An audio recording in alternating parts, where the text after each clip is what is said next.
This is going to be your new music production best friend, if it's not already. Welcome to the Producer Place. My name is Nick Rollo. I'm a producer and mixing engineer from Australia. I hope you're doing well and having a great day. Before we get into the video, there is a few freebies linked below. There is a vocal mixing cheat sheet, there's a few Studio One presets, and also a free producing in Studio One little course. Now today I'm going to show you what is called a VU meter. You may be familiar with it, you may not. It's often used in the recording and mixing world, but potentially production not as much. So let's get into it. So a VU meter, or a volume unit meter, is a representation of audio signal essentially. Basically, the VU meter is responding to the average audio volume of a signal over time. A digital meter on Studio One or Ableton or FL Studio will show you the peak, maybe the RMS, but the peak of the signal. So, when I click my finger, it hits that point. The VU meter will show more of like an average of that volume, and it's generally, to me anyway, a truer signal. The peak is just the absolute top point, but then like what is the weight of the rest of the signal, if that makes any sense.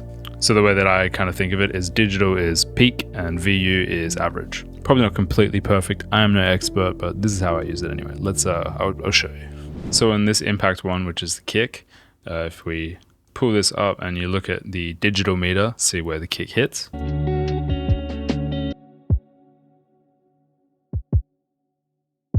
So it's hitting about -6 on the digital meter.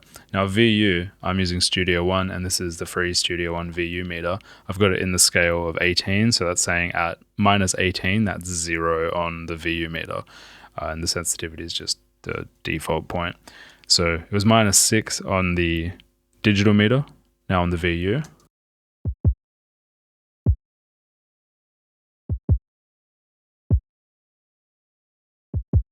So basically the two together just give you two different reference points. Now how do I use a VU meter?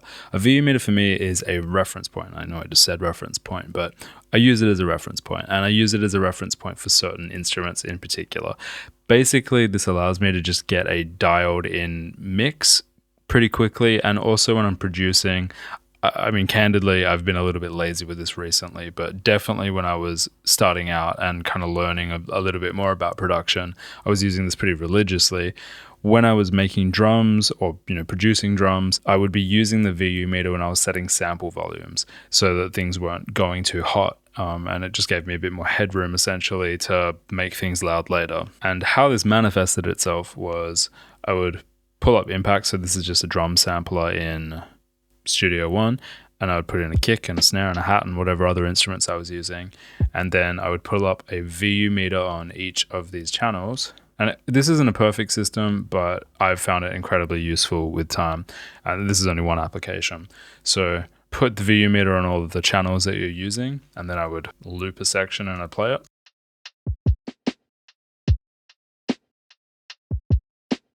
Now particularly with the kick and the snare, I want the VU at the 18 scale to hit 0. That, at least like when I was starting out, as I said, like I guess as hopefully you get better, you can, break the rules that you've set, but starting point, great. Hit 0 on the VU meter for the kick and the snare if possible. Sometimes the snare is a little bit elusive in that sense because the frequency, how the transient hits, and then how the rest of the volume comes later can be a little bit different to a kick. Kick is really simple. It's just such a transient thud. But to do this, we have the VU meter, and I'll just change the amp gain. Most of the time when I'm pulling in samples, it's way too loud, so I'm turning it down. If I have to turn it up, that's okay too.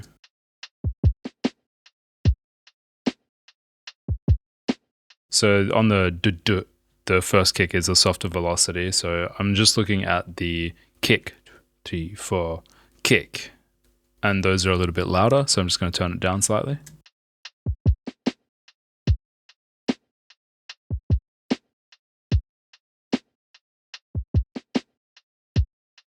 Great. Now let's look at the snare. So as you can see, kind of right off the bat, the VU is quite low and the digital signal is quite high. This is just showing us that the kind of sample has a bit of stuff happening. And in some ways, it's actually quite a good indicator of whether a sample is good or not. A good sample, in my opinion, has a relatively even relationship, I'll say, between how loud the digital is and how loud the VU is. Not always, but the thing that I look for is generally a good relationship between the two. You can kind of balance that by grabbing something like an EQ and finding the root note.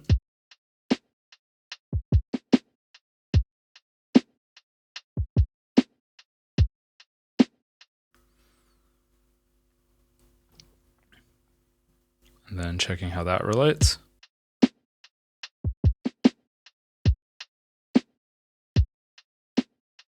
Doesn't always work out. Sometimes you need to use saturation. The VU trick, as I said, kick is consistent. Snare is sometimes it does, sometimes it doesn't. But what you can do is base it off the kick, and the snare just kind of work it off the relationship with the kick. The kick here is at 0 on the VU.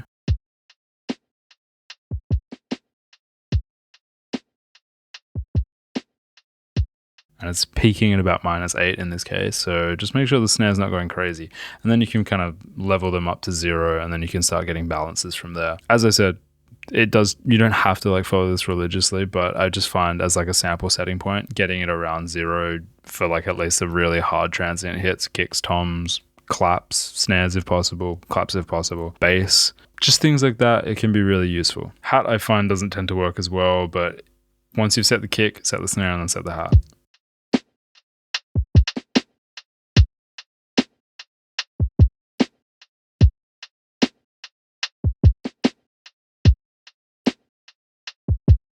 Now with bass, it's a similar thing. When you're recording it or processing it or trying to mix it, 0 is a good point to reference, I find anyway, for the level itself.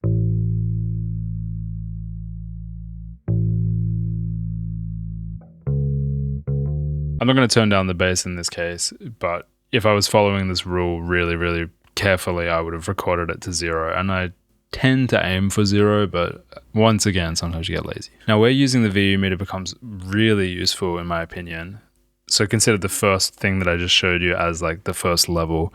Once you've got that, the main purpose of this is to make sure that your kick isn't getting at -1 as its peak. It's just to reduce that so you have more headroom later, because it makes everything easier. That's the first phase. Once you're comfortable with that, once you stop having the hottest volumes you can possibly have, we can move into the next phase, and they can exist simultaneously. So put a VU meter on either a bus or your master bus or your mix bus, whatever you want to call it. And now we can start finding relationships between things. I've got particular relationships that work for me that don't necessarily have to work for you. And by relationships, I mean when I'm starting a mix, or even just when I'm producing and I'm trying to get like a loose vibe of what the mix will be, I aim for certain volumes of certain instruments. And then based on that, that kind of sets up the rest of my instruments. Now these instruments are kick, snare, as I said, snares are not always a consistent one, and bass, and then sometimes vocals. Vocals are a little bit harder because they're a way more dynamic instrument. They're not generally hitting a similar volume every time, whereas the kick, if it's a sample, it will be, and if it's played well, it should be hitting pretty consistently. So what I do is I will play the kick,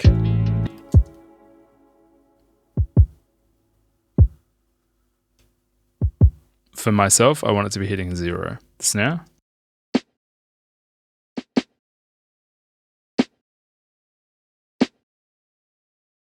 I would like it to be hitting about 0 as well, sometimes 3 to 0, kind of depends on the song and the sample. In this case, I'm just going to use my ear for the snare.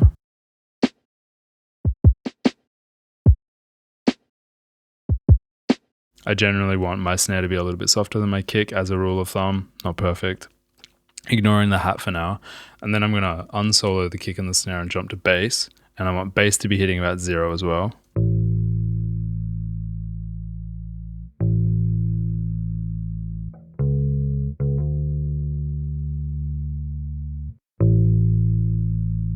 And then I'll see how that feels together.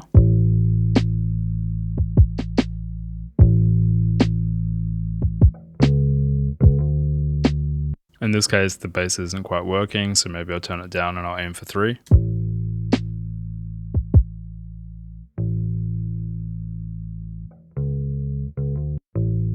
As you can hear, the first note is a little bit louder, so I'd probably want to compress and change the audio volume. But I am looking at the first hit. That's about -3. We'll see how that feels together.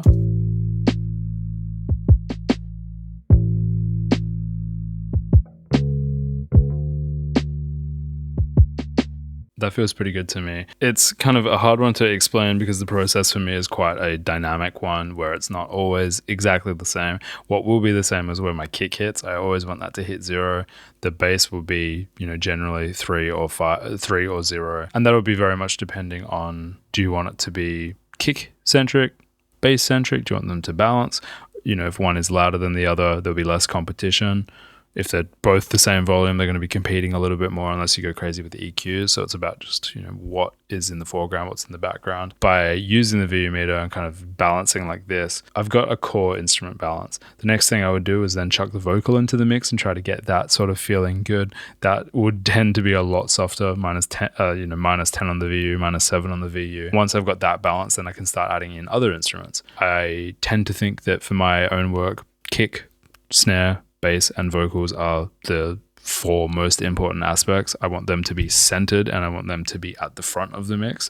Everything else will be then just based on the feeling, where do you want the guitars? How loud do you want the guitars? That is a far more, choice by choice process. But once I've got those core elements, it makes everything else a little bit easier to piece around. Other people do different strategies. This is just kind of my process. I think it works pretty well for me. And I'll just solo them all in. And I'll just kind of slowly bring them up until I feel happy with it.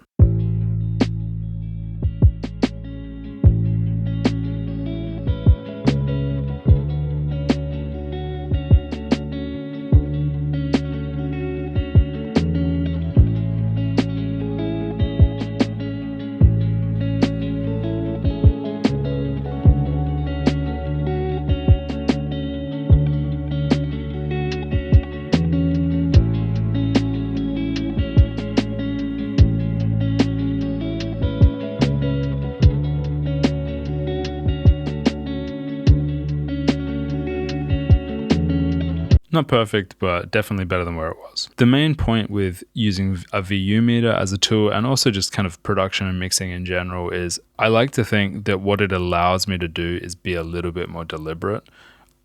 And also just as a rule of thumb, I think what you should be is deliberate. Where do you want things to sit? I want my kick, as I said, my kick, snare, bass, and vocals to be at the front. Then when I pull up everything else or, individual parts by part, I want to make sure that I don't lose those elements. I'm listening at the kick, the snare, the bass, and the vocals, no vocals in this case. I'm listening to them, and as I turn up the guitars, can I still hear those parts? Do they feel good together?